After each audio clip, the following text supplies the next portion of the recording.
नितिन गुप्ता हमें कहते हैं user permission why necessary, is it necessary for easy ship merchant, यार यूज़र परमिशन वाई नेसेसरी, ठीक है।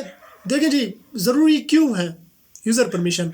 अगर आप कोई रिमोटली कोई बंदा रख रहे हैं, ठीक है, या आप एक पेपाल अकाउंट, आप एक अमेज़ॉन का अकाउंट यूज़ कर रहे हैं, लेकिन आपने एक दूसरा लॉगिन जो है अपने भाई को भी देना है या अपने किसी दूसरी टीम के बंदे को भी देना है लॉगिन, तो आप यूज़र में जाके यूज़र ऐड करेंगे और जो जो परमिशन आप उसको देना चाहते हैं कि ये चीज़ें जो है ना वो मैनेज करे, तो वही आप जो है उसको दे सकते हैं। क्या ये ज़रूरी है? देखिए जी, ज़रूरी है भी और नहीं भी, ठीक है। अगर एक अकाउंट आपके पास है और अकेले ही आपने यूज़ करना है तो आपको किसी यूज़र की ज़रूरत ही नहीं है, आप खुद मैनेज कर रहे हो, ठीक है। अगर आप दूसरे बंदों को भी जो है ना ऐड कर रहे हो तो ज़ाहिर सी बात है उनको परमिशन तो कुछ ना कुछ देनी पड़ेगी, तो वो अपने ही लॉगिन, अपने ही उससे जो है ना लॉगिन होगा, अपने ईमेल या अपने मोबाइल नंबर या जो भी है, वरना हर दफ़ा आपको ही लॉगिन करके जो है ना देना पड़ेगा इसको।